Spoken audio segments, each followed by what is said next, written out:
Hi, Manjul. Thanks for joining me again today. We had a prior conversation about mounting college costs. We're both fathers, so one day we're going to be on the hook for tuition costs. So I wanted to return to that issue. We should explore why college is so expensive, if we can expect tuition costs to increase. Are we going to be having to pay $1 million plus for the education of our daughters and any of our other future children? And we'll figure out whether making such an investment is worthwhile. And I think we can answer that from two different perspectives. We can try to give our personal answer, and then we can think about it from society's perspective. Is the big investment we make in higher ed as a society worthwhile? Not just whether we would pay for our own child to go to college. And then we can also, if we have time, touch on some social dysfunction issues. It touches on many things. But before we do this, let's just get some facts straight. I found a 2022 study that said that enrollment-weighted average tuition at a four-year public university has increased nearly 200% from the late 80s to the late 2010s. And the increases were particularly strong around the Great Recession years. And, it's important to pay attention to those who go to public universities because that's about 70% of the students go to a four-year public institution. And so given these skyrocketing rates of tuition, is going to college worthwhile? How do you look at this issue? Yes. So any question about worth, I think of in terms of putting my econ and finance hat, think in terms of return on investment, and that investment can be time or in this case, outright costs. So when you think about worth, I think of return, which is salaries or how much better off you are than you would have been, again, on a monetarily. And the denominator is the investment, which is the cost of what you paid for that education. And a little bit we should pick in the opportunity cost of what else could you have done versus going to a proper four-year or college versus like going to a technical school and learning a trade. So we can get to the return side, the numerator later, but if we look at the denominator, the costs seem to be increasing. And again, when the sticker price of college increases, that makes me boil it down to why is that?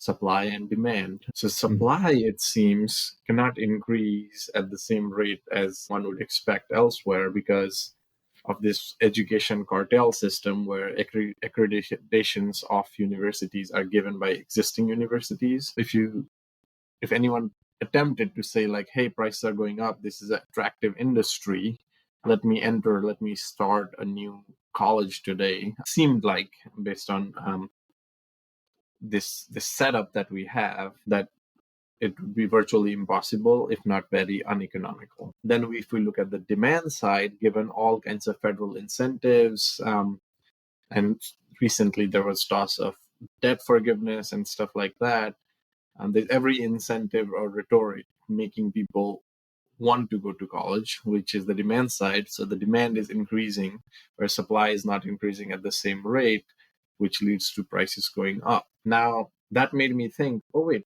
a second, all these colleges, most of these colleges that we talk about or that we would consider our kids going, are set up as nonprofits. So if there's nonprofits, where are all these potential profits going on, if there is any? And it seems like because they are nonprofits, maybe they just inflate their operating costs. Colleges inflate their operating costs as needed.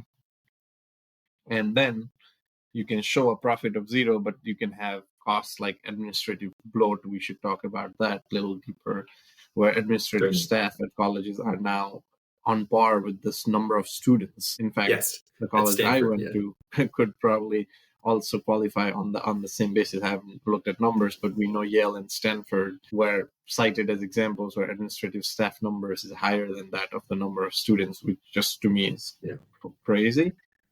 Leave it at that. So yes, is it worth it? Yeah. I think there's so many different things to consider, which I'm sure we'll elaborate on based on what your field of study is, what your opportunity set was when considering that decision and all that. So far, my bias is still, because, and this is personally biased, is to say yes, it is worth it. But that being said, there are risks to it, which I hope you ask me down here again, and then we can talk about the risks of how when you inflate cost, and I see this in the financial industry all the time, where costs inflate in good times, when bad times come and revenues and demand drops, the costs cannot be reined in appropriately without some catastrophic events taking place. We should talk about that too.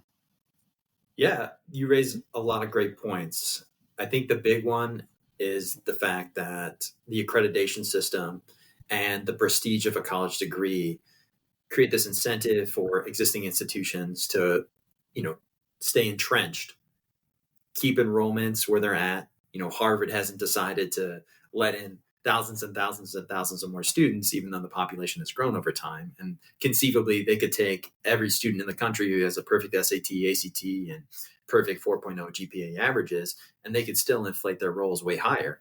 That's why we have all these distortions, because we can't meet that demand that exists, because there's a concern about destroying the prestige, as well as the fact that, as you mentioned, there's different constituencies that universities are trying to placate or meet the demands of. It's not simply the demand of students going to college. There's also the institutional demand to land more and more research grants, because a lot of times the way prestige is conceived of by the institutions and by others looking at the institution is the research output from that institution. The research output is only enabled by how many federal grant dollars they can pull in, whether it's from the NIH or the NSF or any of these federal grant agencies. And so there's so many different things going on that we've gotten far away from just the simple, student wants to get a college degree, they're going to pay the college to give it. There's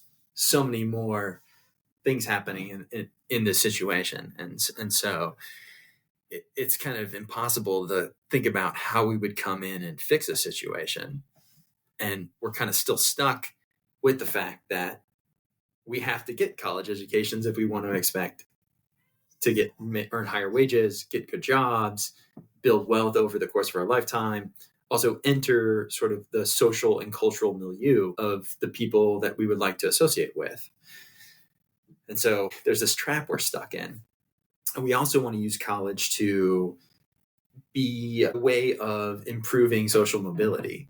So to take someone who has potential at the lower end of the spectrum and move them up through, into a higher income quintile, change their life, improve their life because of their ability to contribute to the economy. And we're asking college to do too much, essentially, and the system is broken down. And on that front, you bring up prestige, right? So again, I'll try to draw parallels with the corporate world where we can, because at the end of the day, whenever we talk about worth, we're talking about the primary reason for going to college is still to get a better economic outcome in life, as much as we would like to think that people can just go for the sake of going, because in the pursuit of knowledge, and then go study whatever field they want, whether or not that leads to good economic outcome elsewhere. Coming back to prestige allows universities pricing power, because if you're higher prestige, higher demand, supply is again constrained, theory, prices should, you have pricing power. I have always been a skeptic on the prestige part of things. As you know, I came to the US as an international student, and prestige, I was less aware in terms of what the prestige necessarily were. So if you'd go to some ranking system and you'd find top 20, top 25, XYZ college, and then look through it. Over time, I've come to think though, if you get to choose, if you take to handpick, and I don't want to name any individual universities, because that's also becomes a self-fulfilling prophecy in a way. We use these thinking, and then our brains think, oh, wow, this is the hallmark or this. I totally disagree. Because if you take a random sample of kids from around the world or around the country, a representative sample, kind of like a Nielsen survey of students, and you take those sample students, put them through a pipeline, call it Ivy League schools, and then outcome of everyone was great, then I would be like, oh yeah, the pipe is magic. But here you get to take, because of your prestige or perception, you get to cherry pick students from around the world, and then you put them through this pipeline called Ivy, and then they come out on top. What is the contribution of the pipe? And then on top of that, you wrap in this alumni network, and just dropped a name earlier in the show, and like people think, oh wow, that must be benchmark, and the way we look at people and talk about them becomes self-fulfilling, and then that just creates like more and more, and like a little bit like maybe this digression, like Malcolm Gladwell's book Outliers kind of thing. If we perceive them as outliers, they will believe it, and over time that just cycle turns and turns. The true experiment, and you are a scientist, you tell me, would be my approach, where you take random samples of kids and then put them through a batch of kids, or like a graduating class representative experiment system. This year, XYZ University, who's the best perceived university, is going to take this, and let's track them throughout their life and see what happens of them. And even then, we can't do this perfect experiment, even if the university was allowing, because the perception wouldn't have changed. The alumni network, self-fulfilling, wouldn't have changed, and all that. Mm-hmm. So that then questions to me again, driving back to our main conversation, is it worth it? Is like, if you're paying for the brand and it's self-fulfilling, maybe in such cases it is worth it. As much as like I might disagree that the pipe has any magic in it, but if the rest of the world believes it, it will have magic in it, and so it's worth paying up for that. Is my ultimate point here. Right, you're explaining selection effects essentially. And that, I think, is a substantial part of the, quote, benefit of college. Colleges, top colleges, Ivy League plus groupings, flagship state universities, they're taking the cream of the crop already. They're stamping their imprimatur on these students, and then they're sending them off in the world to a place where they're already going to be successful. The challenge there is the people who help make them successful still want to see that imprimatur of those institutions. So there's still a widespread economic belief that the pipeline is doing something. Whether that's true seems pretty dubious.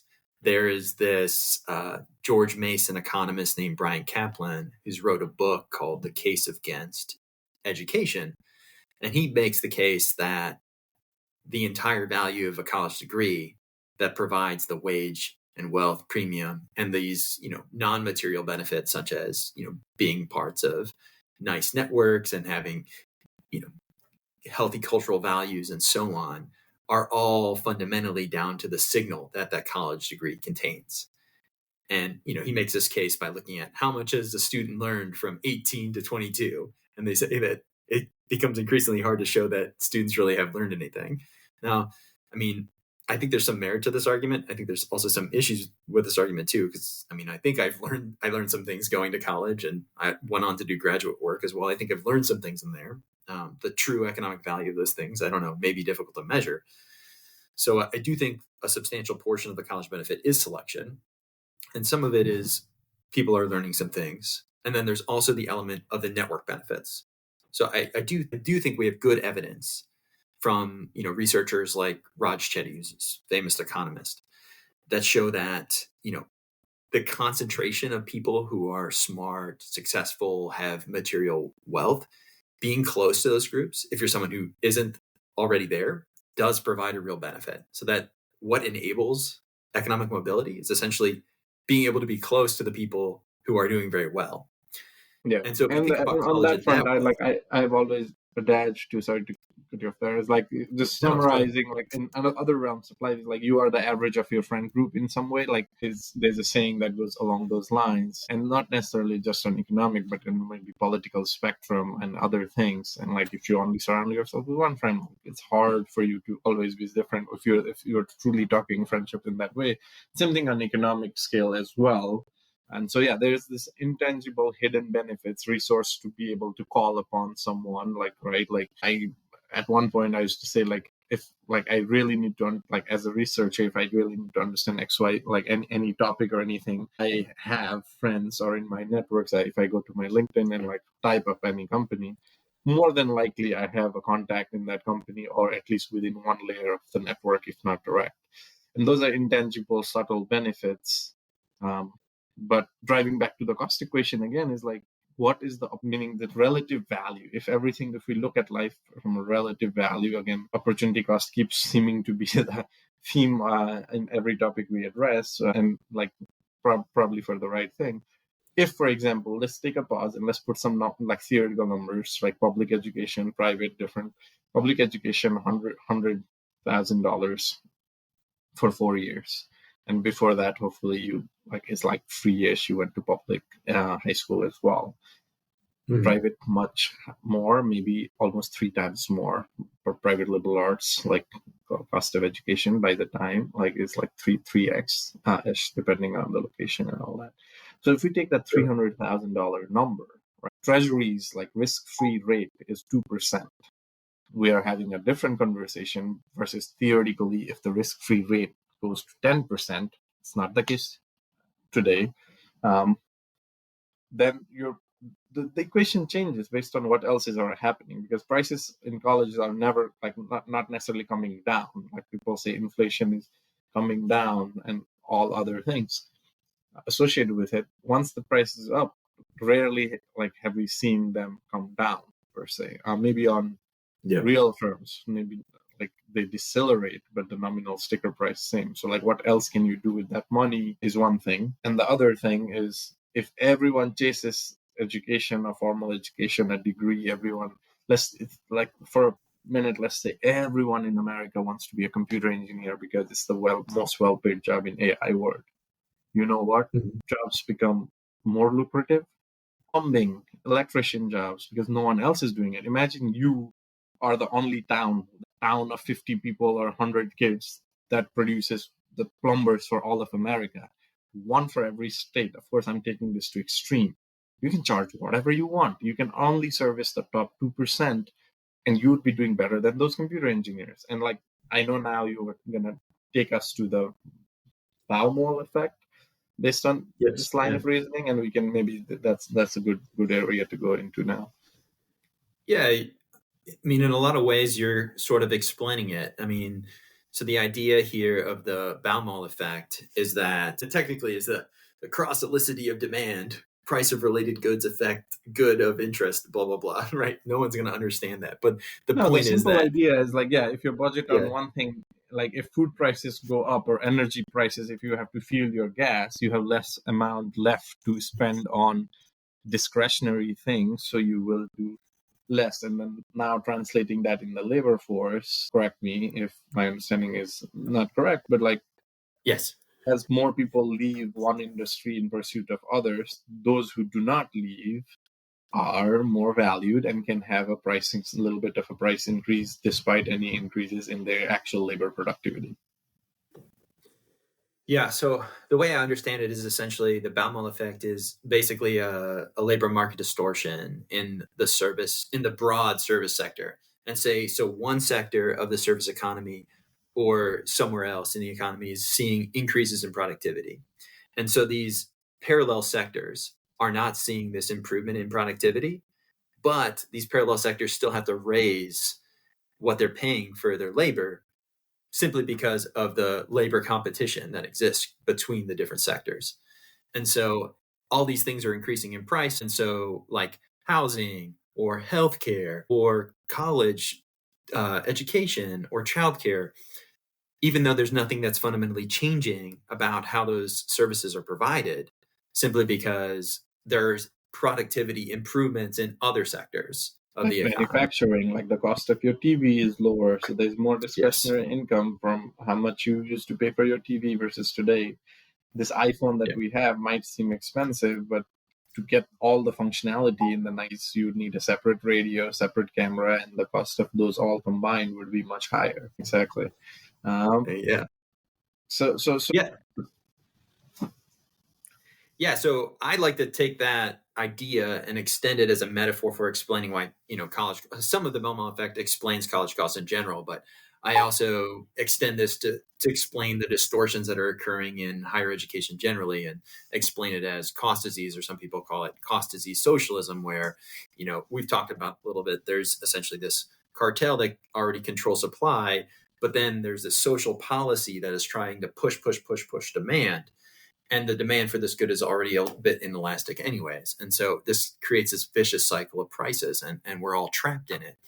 And we desperately need a way out, because, even if we want college education to be an engine of social mobility, whether it can be or not, we need to find a way to make it reasonable. Now, maybe my concerns are silly because there was this study done by two economists in 2022. It's the same one that I quoted earlier. The authors are Cook and Turner, and they looked at this increase in sticker price and whether the increase in the sticker price of the institution is really what people are paying when you look at the low end and the moderate end of income families that are then entering college. And what they actually find is that the people who come from these lower income families, they tend to end up paying less despite the rising increase in the sticker price of the institution. So it's basically a redistributive mechanism that colleges are using to take the students who will pay those high sticker prices and taking that money and essentially using it to discount the tuition that is then paid by the lower income students. Now, this seems like a whole Jimmy rig system because it requires the people who are coming from low income and moderate income families to have the wherewithal, the resources, the time to navigate the complexities of making sure that they can obtain that discount, right? So we get this weird system to try to provide the socially progressive mobility ladder of college. And even then, we still don't know necessarily if the college itself is actually providing the benefit or if it's just a selection benefit. We're just finding the people who are going to be successful in it anyways, whether they get to go to that college or not. Although, again, I don't want to emphasize that too much because I do think there is some network benefits that come out of college too. But this, again, is external from whatever they actually learn in the classroom. They can just go there, take the easiest classes, do the minimum effort, but just focus on making friends with successful people in their school potentially, and maybe see those same benefits. And so some would argue that's what a modern MBA is. Yeah, I think there's a lot of truth to it. And I don't know what to do about that because, then why is everybody spending all these times in the classroom?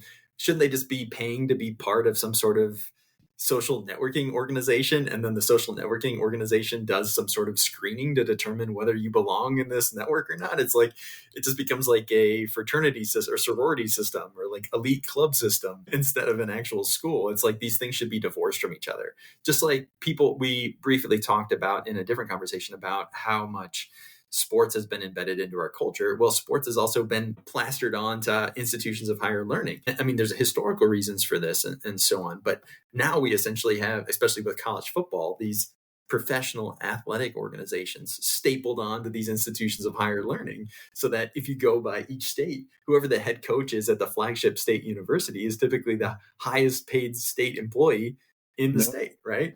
Yeah. So there's all kinds of these bizarre of education and preserving history and the reaping of benefits of the alumni love and association with it. A little bit is like cashing in on the nostalgia. Yeah. And actually, I think analyses that are done on who is giving to institutions after they go, it's mostly the students who were participating in Division I athletics who give back to their school because they want their Division I athletic programs to stay in good standing and continue to produce high performing programs. And they can direct their giving, so that limits where that money can go. They can earmark it the way they see. So yeah, and that's so few people understand how much they look at, say, the endowment of these elite schools, and they see that they have billions and billions of dollars that are sitting in their coffers. Yeah. So but they can't just do anything with it. Yeah. So on that front, I think because we're talking so much about the costs, it's important, I think, to give shout out to one university who has been an exception to all of this. Purdue University has managed to keep tuition costs frozen since 2013 because of the leadership and vision of the then president who prioritized affordability. So clearly it's possible if you make a concerted effort towards keeping costs constant, that it is achievable. How has Purdue done that? They've focused on cost cutting, operational efficiency, like even energy saving initiatives. They've increased enrollment so that the total revenue, as you know, revenue equals price times quantity. You increase the price or a little bit of quantity and make up for it. So in fact, they have improved revenue, total revenue, without raising individual rates. They have diversified their revenue streams, including fundraising efforts, research grants, and even partnerships with industry. But more importantly, they've just been good about cost management, which is key because we have to look at the operational leverage built in this systems, which is like this big administrative bloat that is happening. And like some departments are new, and we can debate the effectiveness or the need for them. There are newer departments that probably didn't exist 20 some years ago, like the DEI initiative at colleges and universities. And that's for another topic if we get to that, maybe another Yeah. season of it, if our listeners will bless us with it.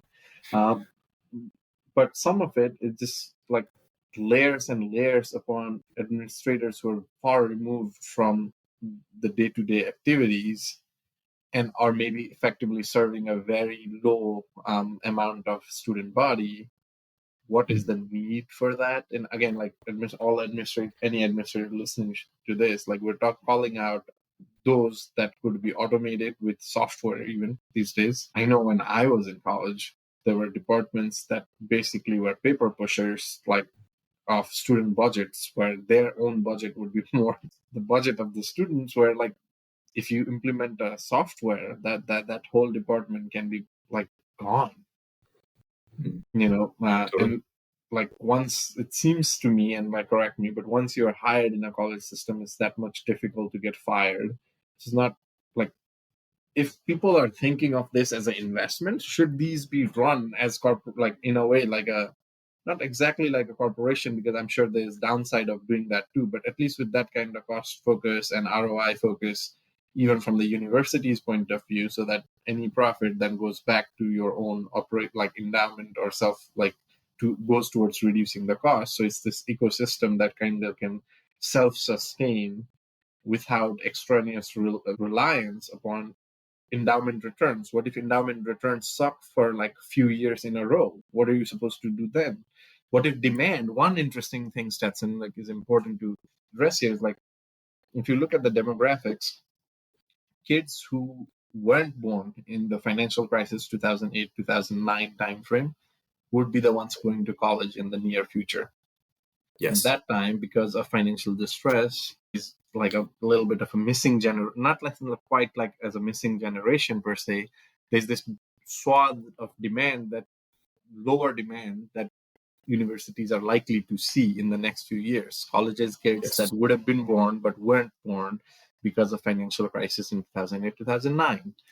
So that will take a dip. And like, my theory there is that universities that have, again, goes back to the pricing power, who have acceptance rates that are like well below 50%, can basically just turn on the valve a little bit. Acceptance rates goes up 4, 5, 6%. And then they make up for that, because still kids are going to apply. So they make up for this anticipated dip in demand, by just turning on the spigot. But what about those universities? And I would assume those are the like larger enrollment universities with acceptance rates well above 50%. That wouldn't have the same luxury. And if those are the ones that also have bloated costs, we could be up for some reckoning going forward. Yeah, that's a really great point. The elite institutions are probably not going to be hurt by, declining fertility rates, the fact that there's fewer kids that are going to be enrolling in college, the fact, if you look at surveys of public opinion, the fact that belief in the value of college, belief in the trust in higher ed are going down. So there's definitely, from the student side, there's going to be a bit of a demand shock in the negative direction for universities, and it's going to mostly impact kind of the lower tier institutions. I think we've already seen, tons of institutions close because this effect is already being felt, and we see tuition rates coming down a bit in the aggregate. So what you're talking about is already happening. And the question is, how much does it happen? How fast does it happen? How do the institutions respond to this? It'll be interesting to see.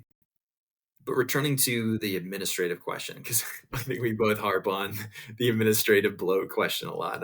Maybe we're a bit hostile to the administrators, but maybe my next comments will still be hostile too. But I think in a lot of ways, there's so many of them. Schools are so eager to hire them and continue to do so. One, to make sure that they're pulling in the federal grants. These administrators play big supportive roles in that. But then also sort of, in a way, babysit some of these students. A lot of these students come in, they've been socialized different. There's a lot more sensitivities. Um, they've lived more sheltered lives. There's a greater diversity. So even connecting students from different backgrounds can be more challenging as well.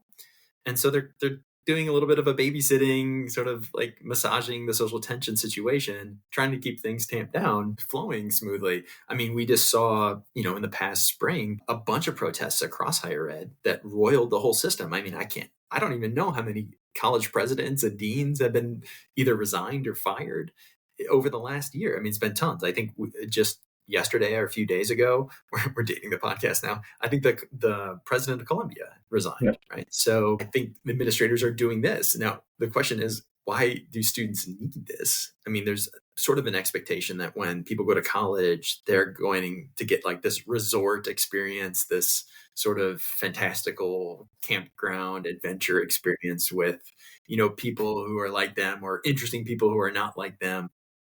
Should we really have created this cultural expectation that college is going to be some amazingly formative and exploratory experience for young adults? I mean, I think there's plenty of ways that we can find substitutes for that demand and try to return college to be like, college is a place where serious people go to learn serious things so they can contribute in real ways to the economy or to intellectual fields. And we're just like continuing to make the mission of colleges bigger and bigger and bigger. And that's where we continue to have all these distortions and all these problems with it existing. I mean, we haven't even touched on the fact of like there are cultural, political effects that have been downstream of what we've done in the past with colleges. I mean, there's a whole, what they call the degree divide. I mean, so the people who go and get college degrees, they have very different worldviews than the people in the country who haven't got college degrees. And this, in some part explains a lot of the polarization and political dysfunction that we experience on a day-to-day basis in our country. Colleges shouldn't create social issues like this. They should be, imprinting a good elite who can then go and contribute in productive and helpful ways to society, not create dysfunction. And so we have to find a way to unwind this dysfunction. And I think it's maybe refocusing on what college actually is. And so maybe at fundamentally, maybe it's not an economic problem is what I'm saying. Maybe it is a cultural problem, and figuring out the cultural problem can help us figure out sort of the economic problems of college. Let me push back a little there and see how you respond then. Let's say that were to be the case. They just teach like practical, and I don't necessarily mean like I believe you were an English major as well. Yeah, I did English in addition to science. Yeah. So clearly you are not necessarily saying colleges should just produce scientists, engineers, and anything that is not saying Right. English outright practical, by the way, just like very careful here. We both went to liberal arts schools and clearly see the value of a liberal arts education. Pushing back on the cautiously so on that front is what you said, college shouldn't be a hotbed for all this, but these are the formative years of a youth, like where they are they should challenge the environment could be different, right? Like of how it's done, but maybe they should push each other, challenge each other's beliefs so that they can really, either share their weak beliefs in terms of like maybe they believe that inconclusively or without full facts or data in hand. And if not now, when you're in the workforce, you're busy, like, making money. And that's certainly like what we saw recently also, like, people's political beliefs affecting their careers, right? Job offers being rescinded, internship offers being rescinded, and all that. It's just like, when should one do that? Like, should one do that in high school? When is the time to form like your political or geopolitical opinions and like kind of figure out like as an individual where you stand, what your beliefs are, what voting issues you care about, and all that? Yeah, I mean, I think it should be a lifelong mission. Everybody should be doing it all the time. But the Now, voting should age is colleges, 18, right? Which around the time people enter college. right? I think college can play a role in that. I think colleges, in an attempt to claim they're doing this, have kind of set that adversarial sort of heavy friction process aside because it's difficult and hard. And they picked a particular vision of the world and they stuck with that one. And so And it's mostly just an education, a socialization into that worldview, rather than an actual like adversarial process where people battle with ideas. It's not this platonic ideal of liberal education. It is like education into the particular worldview of our current, coastal elite. So how come that there's hundreds, if not thousands, of universities and colleges in the U.S. that we Mhm. can, you in a way, and maybe you didn't do that, so don't let me put words in your mouth, like bucket them saying they are preaching their form. How come there's so many universities but they all have the same worldview, or mostly the same? I'm sure there are a couple Yeah. exceptions, couple religious universities, couple other things there, but overall it seems like that's the rhetoric. Is like colleges as a whole. The fact that we can even say anything with a sentence like colleges are doing this is crazy when there's thousands of them. Of course, there are exceptions, and they're very rare, and their existence kind of speaks to this weird question: is how did they get so monolithic? Some of it is selection effects, I think. I think there are people who have a tendency to be high intelligence, high in openness to new experience. And those people are the people likely to go to college. And those people who are likely to go to college and likely to have these traits are likely to see the world in a certain way. And so I think there's always going to be the same sort of bias towards what we would call the leftward aisle of politics in college. I don't think that's ever going to go away. I don't expect it to go away.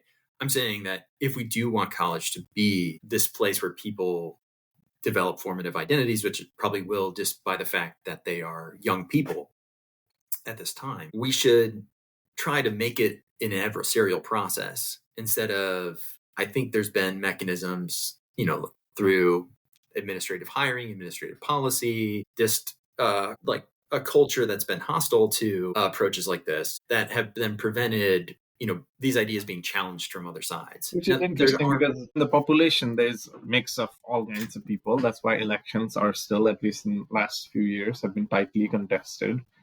And we just Mhm. said demand is never ending. So to say Mhm. that it's all what you just said, maybe left leaning or something along those lines, Yeah. it's shocking to me, because how come? Like, let's say the population as a whole, maybe popular vote is a little bit left biased overall in the country, Yeah. Yeah. but not by a crazy lot. To say No. that, oh, everyone entering college comes with this bias. So then what you are saying to me, Yeah. another way of interpreting that to me is like even younger kids, like, or even kids or the new generation of otherwise right leaning parents are Mhm. left leaning. And like, Yeah. is that what you're saying? And why is that? I mean, there's this tendency, and you're probably familiar with the tendency too, for people to be lean left when they're younger and then move rightward as they age, right? There's As they this make famous money. quote. Maybe you've heard it. Like, if you're, how does it go? It's if you're not a liberal when you're young, you have no heart, and if you're not a conservative when you're old, you have no brain, or Or something like money. this. Or Yeah, or money. money. Yes, yes. Which So is there is interesting a you say that, rightward though. That's the drift. thing. Like, then if there's a high correlation between, and I don't suppose there is, by the way, but if Uh, one of the key right issue is taxation, and it's like the wealthy trying to protect their wealth by like seeking lower wealth, then you would think those would be the ones who have the means to donate to colleges, and at the end of the yeah, day money speaks, so the donors have a clearly will the power. So there is yeah. something that's not jiving for me, if that makes sense. Well, um, I mean, look what's happened. I mean, how many of today's like elites have moved rightward while previously having, pretty left of center or liberal views? I mean, you can sure, look but at if what's happened to Bill I'm Ackman or surprised that, Elon like, in a Musk way, or yeah, 100%, but like that, then it's almost I give kudos to colleges then, in a way, that if yeah, primary of their big donors are like have a different political opinion of them, that they can still like not be. I guess we're saying it's different. The donors, maybe again we have to look at some more yeah. statistics, as But who has more more cultural questions than cachet? answers, right? Like, so we are more Yeah, questions than answers podcast. So maybe yeah, and you can cut this out if you need to, but uh, we're raising more questions here for yeah. we're giving some homework to the listeners to answer this for us, maybe in the comments. It's like, if donors are more right leaning, and maybe that's not the case, so correct us, then how come colleges are left leaning and not in the middle?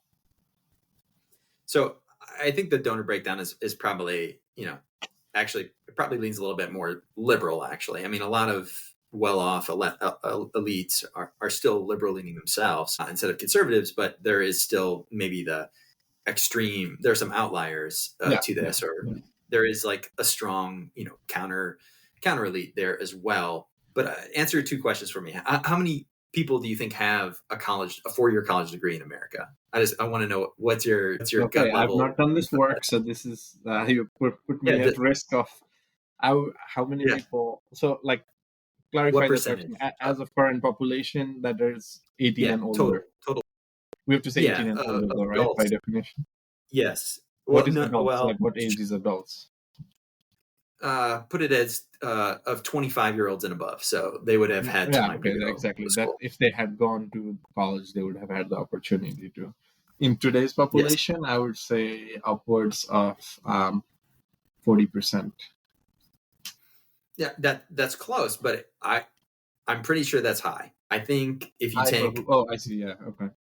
Yeah, obviously there's going to be. Why don't I just find out? You can ask the Google, but I'm pretty sure of American adults, only about around 30% have college degrees, a 4-year college degree. So there's only a minority. It's a sizable, but a minority of Americans have a 4-year college degree.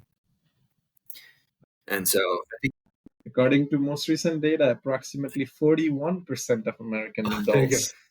You're right on. So, but that's heavily. If only you could see. There you go. Yeah, I mean, you'll see different numbers, and then again, when you're thinking about though, like the people who have the most money, who have the most wealth today, are making the most decisions. We're talking about people, older than 30, older than 35, right? We're talking about the core group of Americans that are making most of the decisions in the economy, in the government, and so on. It's a minority of people that have college degrees, 4-year college degrees. And then even then, what we're talking about is who went to elite institutions, right? The more elite the institution you go, the more likely the more monolithic the politics gets, the more monolithic the cultural environment gets. And so obviously when people look at that, they're like, there's going to be aspirants who want to mimic those things. They're like, this is what the smart people think, or this is what the people who I like think, right? Or so on. So this creates this environment where people aren't trying to form their own unique identities. Now, like I said, I do think there's always going to be a little bit of liberal bias in college education for a variety of reasons. I mentioned some before, and I think that's okay. I think in some ways it's a good thing, right? Because it's like there's more creativity, more experimentation, and so on in that. But like, I think there's also been an effort to squash dissent, discussion, debate. And if we want college to do those things, which we don't have to want college to do those things, then we should be more welcoming of it. There needs to be more Chicago school econ departments, right? I'm not sure if you're familiar with the reputation of Chicago. Yes, like the data, it's more data-based and fact-based to start with, so that everyone starts off at least with the same facts is how like we were taught in our MBAs. But either way, we should move on to the numerator side of things, like the return and all for some minutes. Yes. So let's return to the question about the worth of college. Historically, it's been well demonstrated that there's a wage premium, there's a wealth premium associated with getting a 4-year college degree. But the economists that have looked at this recently show that benefit, that premium, has been getting eaten into. And it's not entirely known why this is. Some of it may be we're just producing more and more of these college degrees, so the relative benefit that it's going to provide is going to be smaller. And some of the question, too, of whether there is a positive benefit to going to college has to do with what you actually studied. And the people who look at that really point to program of study as a main driver of whether there's a payoff to degree. And of course, like when we're talking about this is, very stereotypical, but the top beneficial programs of study for getting a positive return on your college investment are things like, engineering, the hard sciences, finance, and business related type programs of study. And so the question that I have is, how do we restore the value of a college degree? Are we truly are we minting too many degrees? Should we it's great to get rid of these lower tier institutions. We should only want flagship public institutions and very elite private institutions. Or, should we try to find other ways to make college degrees more valuable by actually showing that we're putting real economically valuable skills into the students who go to these schools? See, by definition, if you remove the bottom, keep removing the bottom, the elite will be all that is existing, making them not elite, because that is the opportunity set. And we just talked about how lack of supply growing is an issue. So getting rid of already existing ones doesn't seem to be the right solution. One question I would also like to think about, or like have our listeners think about, is how is all these things, all these questions, the debate that we're having, even a couple years ago might be different than today in a generative AI dominated world, which companies are spending tons. At the end of the day, the goal is to either start your own thing, which very minority of people do either way. And it seems more like maybe in today's world, at least when I was in business school, it was almost like a dream scenario, but people, I don't think the pains and the data back that necessarily that is outright the best path. By the way, a lot of new businesses fail and we only hear success stories. So for bulk of the people is getting a decent corporate job that can compound wealth over time through annual increases or skill set growth or just upward mobility. And hopefully that's a fulfilling job. So then it's not taxing on you. And then at least one good thing, I say a lot of bad things came out of COVID, obviously, but one good thing that came out is this flexibility of work, enabling people to at least occasionally work from home, cutting commute time, while maybe hopefully increasing productivity, although I'm not an expert on that. So as companies are investing, we should look at who are the biggest corporate employers, right? If you look at the Bureau of Labor Statistics job data, one of the biggest employer is actually not a college graduates overall, probably the trucking industry. All these Amazon deliveries don't just happen by magic. Not yet. Yeah, not yet, exactly. So my point is, if with AI, generative AI, autonomous driving, man, a week or so ago, I got into a Tesla and we just put the location, did not touch the steering wheel the whole time. My friend didn't touch the steering wheel the whole time, and it parked us and got us to our location, navigated traffic lights and all. So it's not crazy far out. It's here. And so if someone is sitting today and looking at what my prospects are going forward, I think our generation, yours and mine, is the lucky generation, because social media became a big thing little later in our life, preventing us from the pressure. Although I didn't even do up to high school in America, so we did not have imagine the pressure of today's kids, and we have fathers to very young kids thinking they have to navigate this social media very early in their life. Should they abstain from that? Will they be perceived as weird for doing that? Or will they be perceived as someone who has to hide something to do that? How do we even convince them to do that? Then you grow up in field of study, the world is changing at much faster rate with generative AI. Is again, I'm not anything I say throughout the course of the whole podcast, any names I mention, any genres or discipline I mention, it's not targeting. It's this example that came to my mind. Is law or is legal profession even a thing to consider pursuing when AI can read thousands of documents and summarize much faster? Not that that's all you were doing, lawyers, but is paralegal even going to be a profession 10 years later, 15 years later? I think we'll skate by, we'll ride whatever we're doing for 10, 15 more years, get by, hopefully, no guarantees with this pace. So then that return conversation comes into focus, as in, you know what, maybe plumbing is not going to be AI related anyways, because electronics and water do not go together.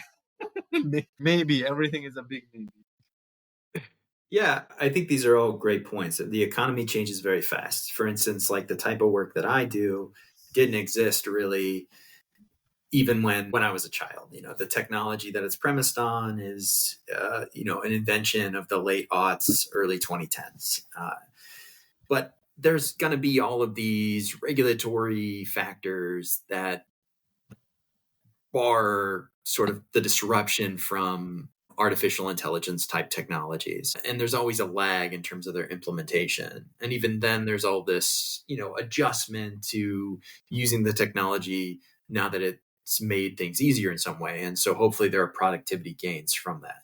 Just like how we adjusted to the internet or how we've adjusted to other technologies in the past. I don't think there's going to be some huge destruction of employment prospects, but there is a substantial uncertainty about what courses of study will necessarily be the best. But if we think about the selection effects of college, a lot of times it's about making sure that you've shown that you're a smart person by going to a prestigious institution. Yes, right now, the course of study does correlate strongly with your earnings and the positive return on your investment in college. But how much of that effect is really because of what you learned, or how much of it is because of there's prestige attached to those things? Yeah, there's half of prestige education I've jokingly said is a signaling effect. Yes. Not countering, but like there were points in my career where I used to jokingly say, and as a half joke, it's like at least the hard skills, like technical abilities, I would say like I can teach to a smart high schooler within 6 months. Like in fact, like any opportunity I get to train interns, I do, because I get joy, and in fact I come out better off learning or understanding, getting a better understanding of like the approach is just asking the fundamental questions, which over time, when you're in a career for a longer time, you take for granted. Oh, that's the way. You don't pause and think. And sometimes you need a high schooler or early college career student saying, why is that? And that makes you pause and think, oh yeah, why is that? Why are we discounting cash flows with weighted average cost of capital or whatever that might be? So questions like that. So I used to jokingly say, like as long as someone's a smart high schooler, the hard skills I can teach. It's the software skills, and some things are a function of time, diminishing returns over time. But like there is something to be said about experience. It's not for nothing, depending on what field you are in. But lastly, I would only on this topic I'll say like it's a very being someone from South Asia, it's a very South Asian mentality to me to think like, what's the scope? Before going into field, people ask, what's the scope? Whereas when I came to America, in fact, I switched like what I thought I would study, which was going to be physics and math. After spending 3 months in a lab, experimental lab, and presenting my findings and realizing no one really cared, made me think, okay, that's not what I want to do. And then like I was really encouraged by friends to pursue what actually interests me, without thinking too far ahead of what the economic repercussions of that would be. And there is a joy in doing that too.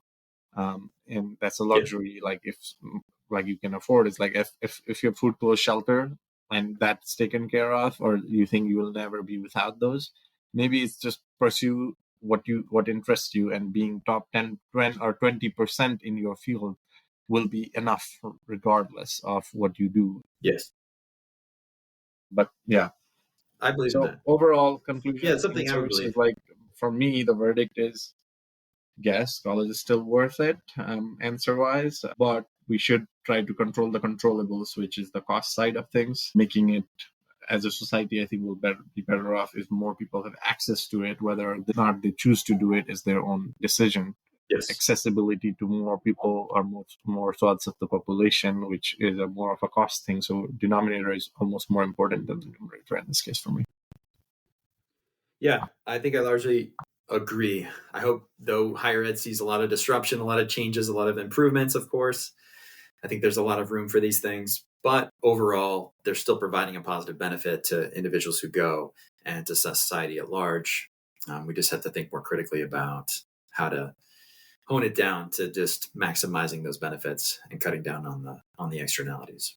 So we did our best to tackle this weighty issue. Thank you for joining me today, Manjul. Thank you.